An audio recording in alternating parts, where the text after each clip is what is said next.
Good evening. सबसे पहले आप सभी को स्वतंत्रता दिवस की ढेर सारी शुभकामनाएं। जैसा कि हम लोग जो चैप्टर स्टार्ट किए थे LT GIC मैथ्स के लिए रिलेशन फंक्शन, तो रिलेशन हमने आपको पढ़ा दिया डिटेल में, रिलेशन क्या होता है, उसके टाइप्स क्या होते हैं, उस पर बेस बनने वाले नंबर ऑफ प्रॉब्लम्स, किस तरीके के क्वेश्चन रिलेशन के आपके एग्ज़ाम में आते हैं, वो सारा हमने डिस्कस कर लिया।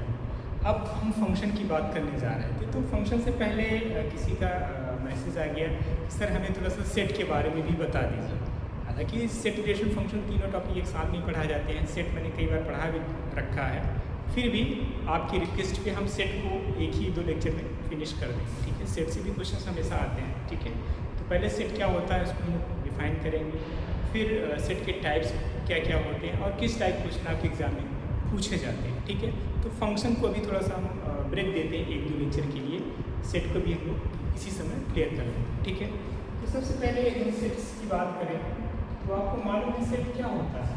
सेट कलेक्शन ऑफ ऑब्जेक्ट क्या होता है, कलेक्शन ऑफ ऑब्जेक्ट। ये तो हम लोग सामान्य भाषा में मतलब डेली लाइफ में यूज़ करते हैं कि हमारे पास जो है 2 सेट्स जो है शूज़ हैं, है ना, 10 सेट्स जो है हमारे पास बुक्स हैं मैथमेटिक्स की, इस तरीके से हम लोग बात करते हैं। तो क्या ये चीज़ जो है मैथमेटिक्स में सिर्फ इतना कहना क्या सफिशिएंट होगा कि हमारे पास जो है 10 सेट्स जो है मैथमेटिक्स की बुक है? क्या ये जो कलेक्शन आपको बताया जा रहा है वो क्या वाकई में मैथमेटिक्स में भी उसको हम लोग सेट कहेंगे या नहीं?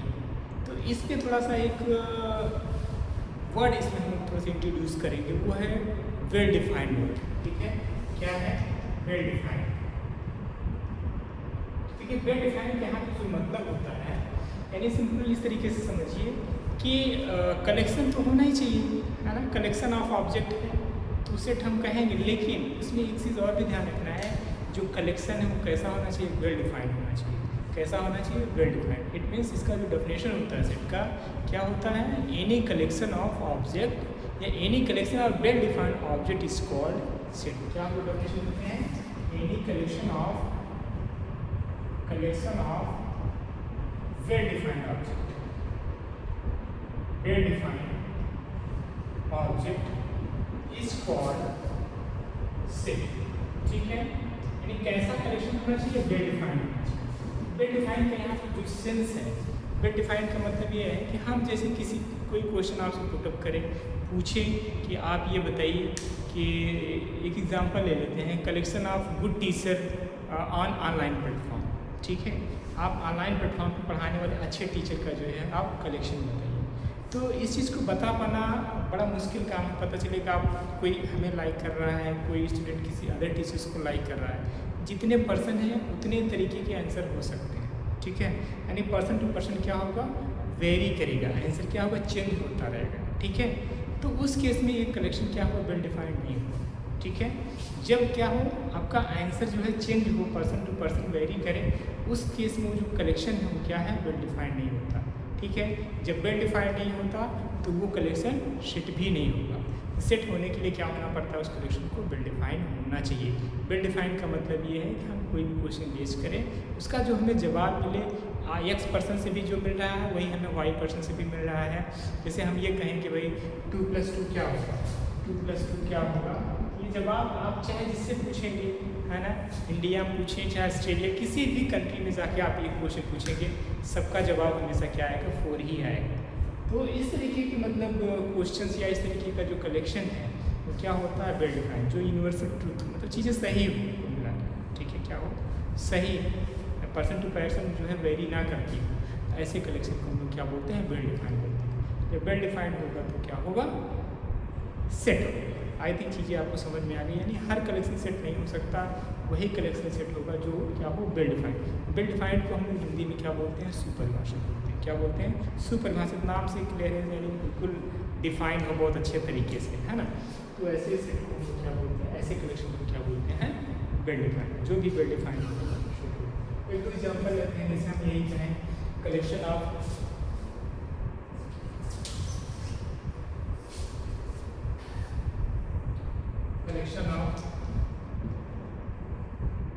Good books, collection of good books on mathematics,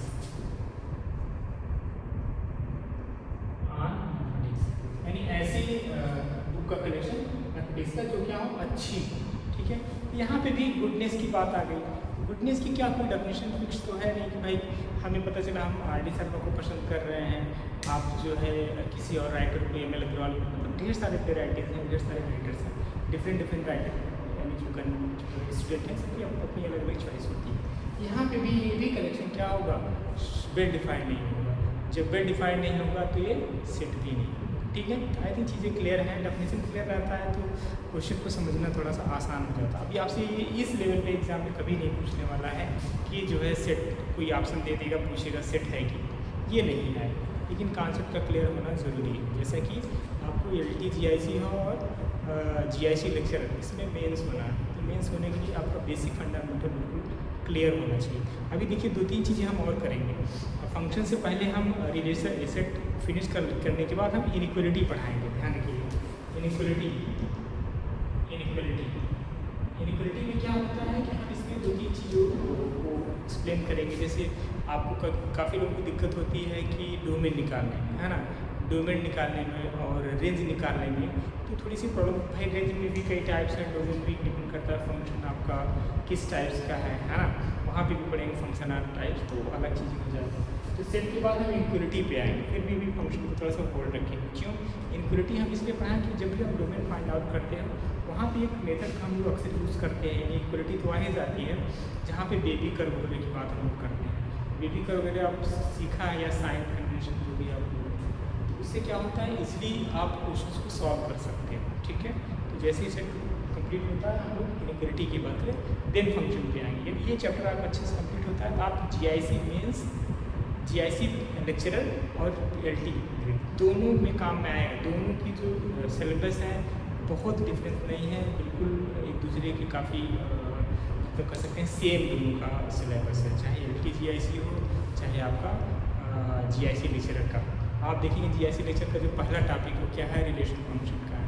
मैंने पहली वाले लेक्चर में बताया था कि रिलेशन फंक्शन से ही सिलेबस आपका GIC लेक्चर का स्टार्ट होता है। इवन ये समझिए कि जो आपका NCERT की बुक है 11th-12th की, पूरा डिट्टो कॉपी किया है GIC लेक्चर, ठीक है। चलिए बात करते हैं कुछ एग्जाम्पल्स की जो सेट, कुछ इस जो सेट नहीं है, कुछ ऐसे एग्जाम्पल है जो सेट नहीं है। एक एग्जाम्पल है, ये क्या है, वेल डिफाइंड है, इसलिए सेट नहीं होगा क्योंकि यहाँ पर गुडनेस की बात की जा रही है, ठीक है। यानी इसका एग्जाम्पल क्या होगा, पर्सन टू पर्सन वेरी करेगा, ठीक है। जैसे नेक्स्ट एग्जाम्पल लेते हैं, कलेक्शन ऑफ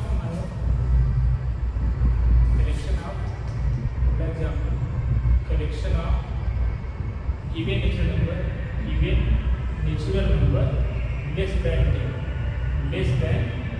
10, ठीक है। अब इसको आप बताइए सेट होगा कि, सोच के बताइए।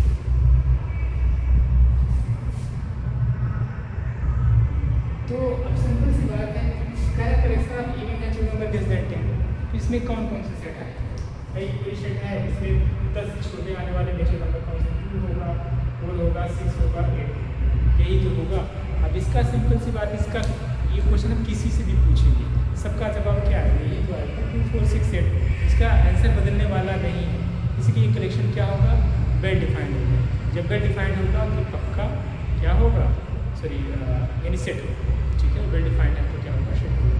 नेक्स्ट एग्जाम्पल है collection of vowel, collection of vowels in the English alphabet, ठीक है। हमें vowel का जो इंग्लिश अल्फाबेट है उसमें जो vowels है उसके क्या कलेक्शन बताना है। तो वही बात यहाँ पे भी है, हम लोग क्या लिखेंगे, A-E-I-O-U। फिर ये चीज़ें देखना है क्या वेल डिफाइंड है, ऑब्वियस सी बात है वेल डिफाइंड है। क्यों, क्योंकि यहाँ पे चीज़ें बिल्कुल क्लियर है, डिस्टिंक्ट है ना, क्या है, चीज़ें क्लियर है, इसमें कोई डाउट संदेह नाम की कोई चीज़ नहीं है। इसलिए क्या होगा कलेक्शन आपका, ये कलेक्शन वेल डिफाइंड। जब वेल डिफाइंड होगा तो डेफिनेटली ये क्या होगा, सेट होगा। तो वेल डिफाइंड का सेंस यहाँ पे ये है जो हम सेट ले रहे हैं क्या हो, यूनिक, क्या हो, यूनिक, ठीक है। यानी चीज़ें रिपीट ना करे, रिपीटेशन ना हो, है ना, ये होनी चाहिए। दूसरा क्या होना है, डेफिनिट और डिस्टिंक्ट, दो बातें, ठीक है। डेफिनिट का मतलब क्या होती है, बिल्कुल सुस्पष्ट, ठीक है। डिस्टिंक्ट का मतलब चीज़ें रिपीट न करें। सेट में क्या होता है, हम रिपीटिशन अलाउड नहीं होता। यदि कोई भी किसी भी सेट में एलिमेंट को रिपीट कर रहा है तो उसका कोई सेंस नहीं होता। जैसे हम ये लिखते हैं यहाँ पे सेट ए लिखे, यहाँ पे 2 3 2 2, तो ये दिस इज नथिंग बट 2 3, क्या लिखें 2 3 लिखें या 2 3 2 2, सब एक ही बात है ना। तो सेट में हम लोग रिपीटिशन की बात नहीं करते, दोनों सेट क्या है, इक्वल सेट, ठीक है। तो रिपीटिशन की बात नहीं करते, यानी यूनिक होते हैं उसके एलिमेंट, ठीक है। और क्या होता है, यानी जो डिफरेंट का मतलब पर्सन टू पर्सन क्या वेरी नहीं करनी चाहिए। यही दो बातों का आपको ध्यान रखना है, ठीक है। रिपीटिशन नहीं होना चाहिए, यूनिक हो, और चीज़ें क्या हो, डिफरेंट, यानी पर्सन टू पर्सन वेरी नहीं करना चाहिए। जैसे हम कोई क्वेश्चन रेज करें तो जवाब आपसे मिल रहा है, वही जवाब मुझे नेक्स्ट पर्सन से भी मिलना चाहिए। आई थिंक आपको चीज़ें बिल्कुल क्लियर हो गई होगी सेट होता क्या है, ठीक है। अब हम बात कर लेते हैं नोटेशन से।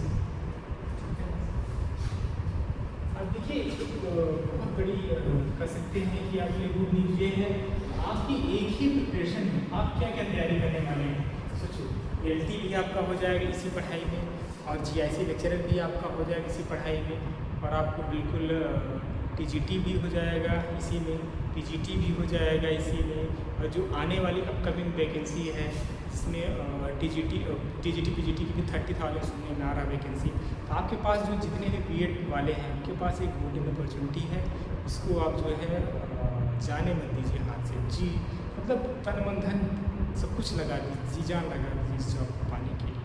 अभी ढेर सारे अदर की बात करें तो जो अदर स्टेट में भी जाना चाहते हैं उनके लिए भी ढेर सारे मौके हैं। राजस्थान का भी फॉर्म शुरू हो गया भरने के लिए, है ना, सेकेंड ग्रेड फर्स्ट ग्रेड का, और आपका BPSC भी चल ही रहा है जैसे कि, है ना।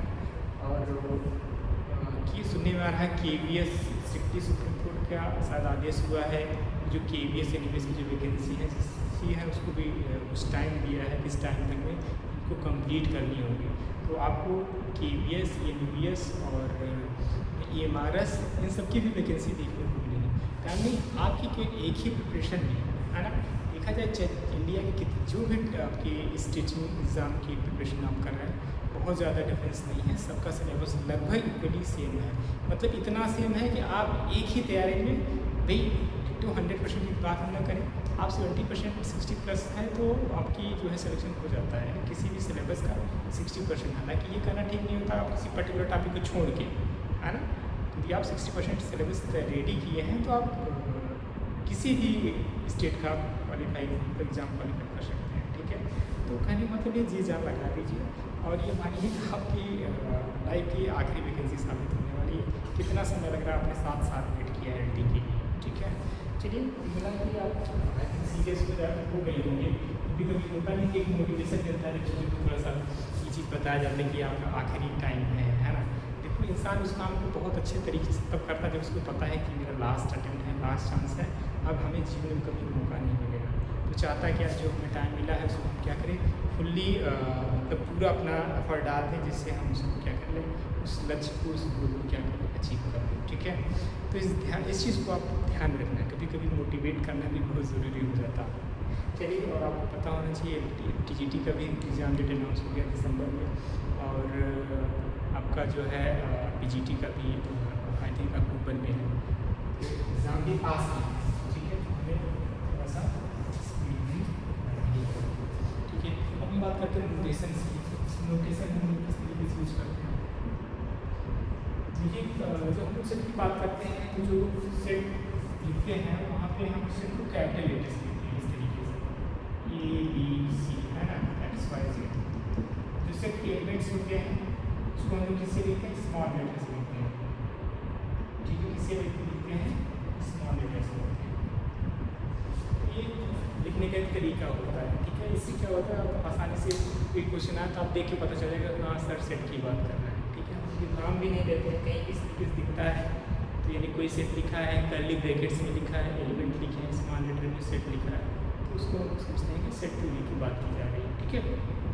ये क्या होगा, नोटेशन हो गया। इसमें भी कुछ टाइप्स हैं, है ना, रिप्रेजेंटेशन आप सेट को रिप्रेजेंट करने के क्या तरीके हो सकते हैं। तो there are 2 ways to represent set, है ना। किसी भी सेट को रिप्रेजेंट करने के लिए 2 तरीके होते हैं। पहला booster form, definition of set, definition of set है ना। फर्स्ट क्या है, register form, register form. Second क्या है, set builder form, set builder. एक एग्जाम्पल की कुछ चीज़ों को हम समझने की कोशिश करते हैं। इसे अभी हमने एग्जाम्पल लिया collection of vowel in English alphabet. तो हमने क्या लिखा था, तो सिर्फ इस तरीके से लिखा था, हाँ, ए ई आई ओ यू, यही तो एलिमेंट होते हैं सेट में। तो सेट को इस तरीके से नहीं, कर्ली ब्रैकेट्स में जो भी सेट आप ले रहे हैं, जो भी उस सेट में एलिमेंट आ रहे हैं उस कलेक्शन में, उसको सिंपली कर्ली ब्रैकेट लगा के उस एलिमेंट जो भी लिख रहे हैं उसके बीच में कामा का यूज़ करते हुए लिख लेते हैं। तो इस तरीके की जो लिखने की पद्धति है, लिखने का तरीका होता है, उसको हम क्या बोलते हैं, रजिस्टर फॉर्म बोलते हैं। ठीक है। तो दूसरा इसको हम इस तरीके से भी लिख सकते हैं, क्या, x such that X is collection of vowel in English alphabet, ऐसे भी लिख सकते हैं, collection of vowels in the English alphabet.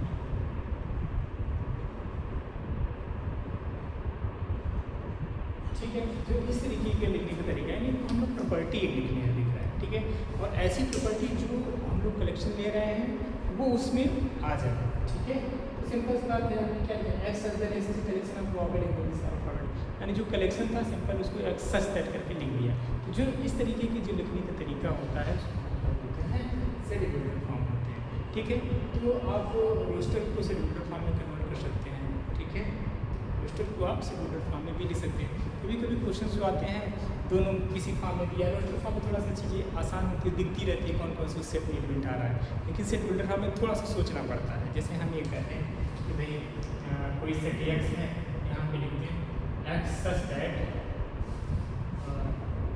X square plus 9 + 0, या कोई क्वाड्रेटिक इक्वेशन ले लेते हैं 3x + 2 = 0, ठीक।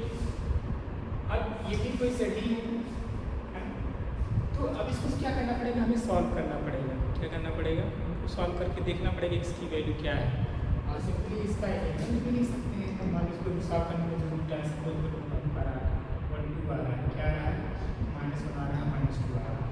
तो अब है तो क्या है, सेट का यही एलिमेंट, यही तो आपका सोल्यूशन। तो हम ऐसे भी लिख सकते थे, इसको इस तरीके से भी लिख सकते थे। कहने का तरीका ये है कि आप ऐसा प्रॉपर्टी लिखिए जो उसको सॉल्व करने पे या उसको सिंप्लीफाई करने पे जो एलिमेंट आना चाहिए उस सेट में वही आपको मिल जाए, ठीक है। तो इस तरीके के जो लिखने का जो तरीका होता है हम उसको क्या बोलते हैं, सेट बिल्डर फॉर्म बोलते हैं, ठीक है। एक एग्जाम्पल और ले लेते हैं, जैसे हम ये कहते हैं कलेक्शन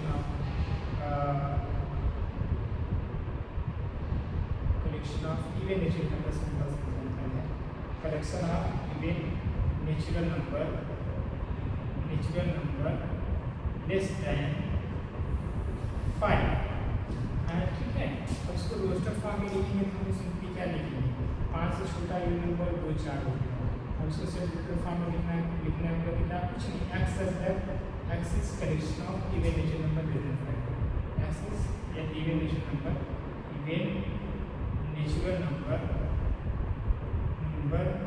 लेस दैन 5, ठीक है। तो जो ये लिखने का तरीका है, जो मैंने लिखा नीचे के, तो कौन सा मेथड है, सेट बिल्डर फॉर्म, ठीक है। जो ऊपर आप देख पा रहे हैं ये कौन सा रिप्रेजेंटेशन है, ये रोस्टर फॉर्म, ठीक।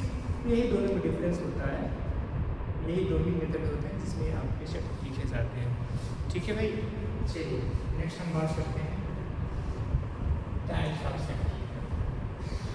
सेट के प्रकार। सेट की हमेशा एक क्वेश्चन देखने को आपको मिल जाएगा, ठीक है। टाइप्स ऑफ सेट की बात करें तो जो पहला टाइप्स आपका आता है types of set, first type of है इम्पटी सेट, ठीक है।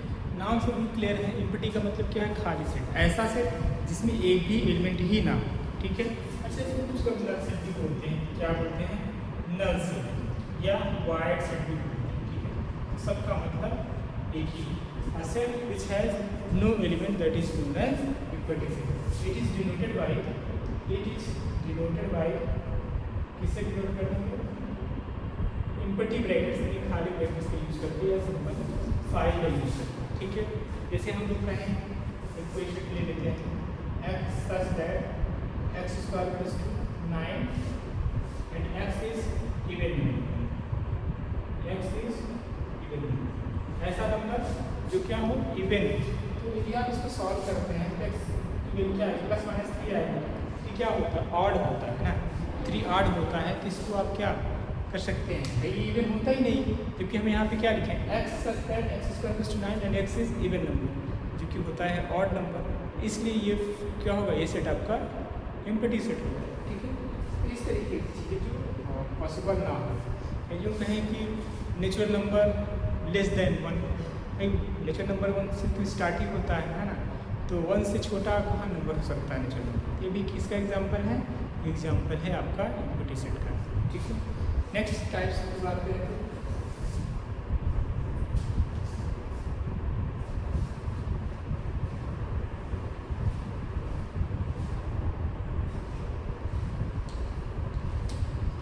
अगला टाइप्स ऑफ सेट है सिंगलटन सेट। सिंगलटन सेट का मतलब a set which has only one element, ठीक है, ऐसा सेट जिसमें केवल और केवल एक ही एलिमेंट आता है, उसको हम लोग क्या बोलते हैं, सिंगलटन सेट, ठीक है, क्या बोलते हैं, सिंगलटन सेट। जैसे हम यहाँ पे लिखें,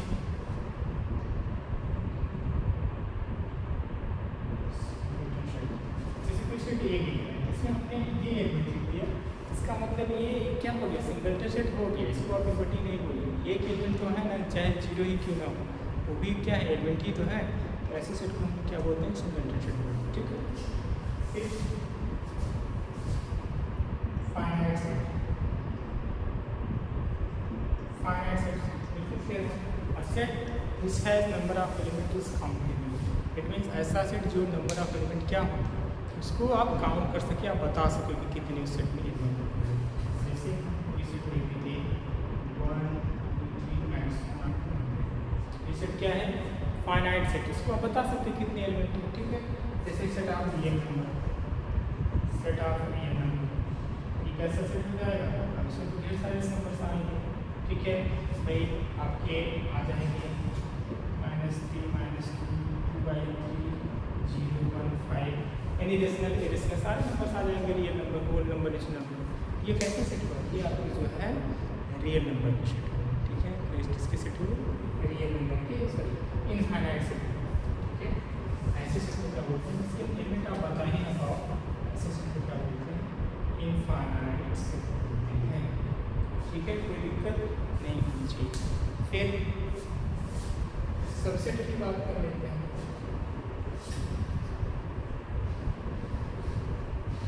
सबसेट,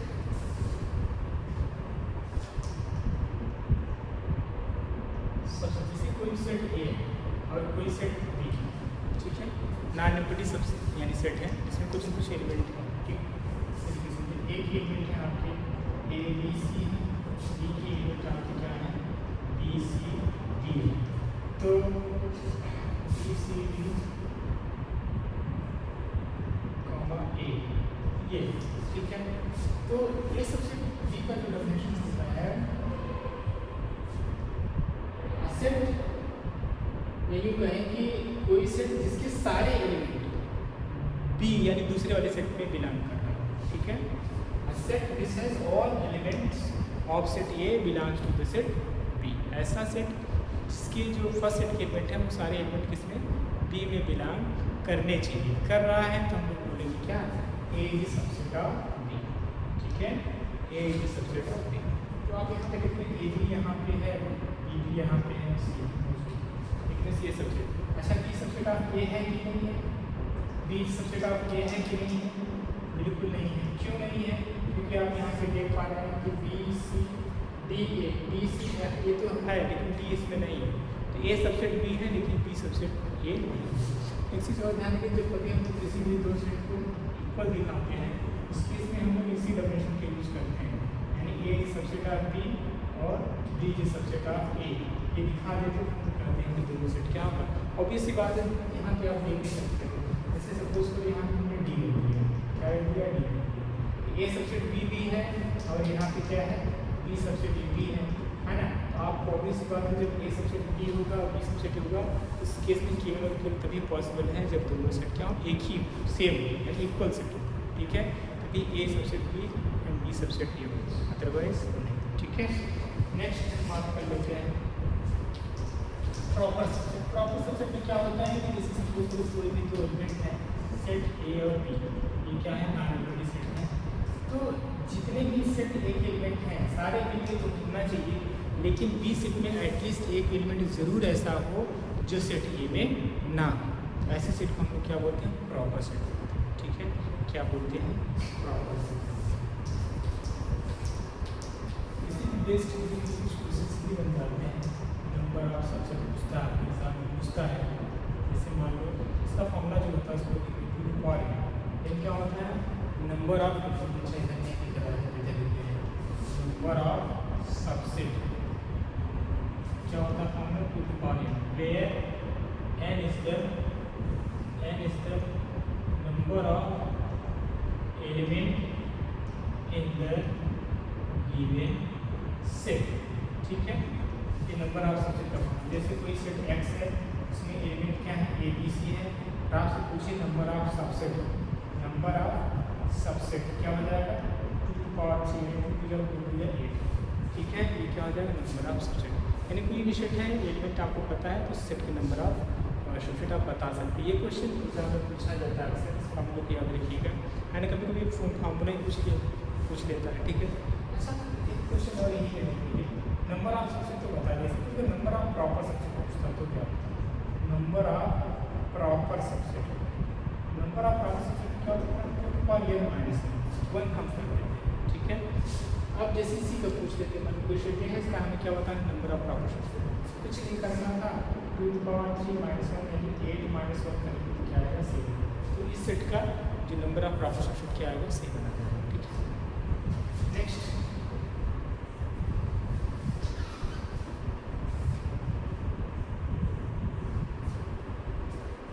कार्डिनल नंबर की बात कर लेते हैं, कार्डिनल नंबर, ठीक है, cardinal number of finite set, cardinal number हमेशा हम लोग फाइनाइट सेट का ही फाइनल करते हैं, क्योंकि जब इनफाइनाइट सेट होगा तो उसका कार्डिनल नंबर डिफाइन नहीं होता, ठीक है।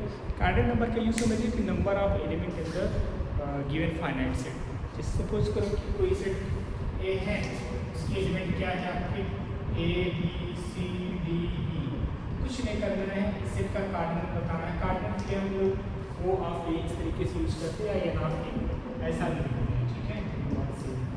तो यहाँ कितने लिखते हैं 5 है, इस सेट का कार्डिनल नंबर क्या हो जाएगा 5, लेकिन सपोज करो कहीं भी लिखा है इसका कार्डिनल नंबर लिखना हो तो क्या लिखेंगे आप, इसका कार्डिनल नंबर क्या हो कितने लिखेंगे, पहले आप इसको सेट में लिख लो, एस लिखोगे सी लिखोगे एच लिखोगे ओ यहाँ पे 2 बार आए हैं, हमने क्या होता सेट में रिपीटेशन नहीं होता, केवल एक ही बार हम लोग ओ को लिखेंगे, है ना, ओ एल, तो कितने लिखे 1 2 3 4 5, यानी इस सेट का कार्डिनल नंबर क्या हो गया 5, ठीक है। इस चीज़ का आपको ध्यान रखना, यदि रिपीटेशन होता ही नहीं तो हम लोग उसको रिपीट करेंगे नहीं, रिपीट नहीं करेंगे, जो वो 2 बार आया उसको हम लोग एक ही बार मेंशन करेंगे, इस सेट का कार्डिनल नंबर क्या होगा 875, ठीक है।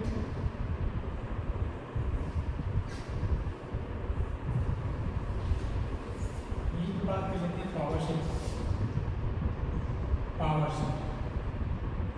यानी collection of all subset of the given set, है ना। पावर सेट क्या होता है collection of all subset of the given set. जैसे हम लेते हैं कोई सेट आपका x है, उसमें एलिमेंट क्या है ए बी, इसका पावर सेट को किससे डिनोट करते हैं, it is denoted by P of this, P of इस ए का निकालना है तो क्या लिखेंगे पी ऑफ ए लिखेंगे, ठीक है भाई।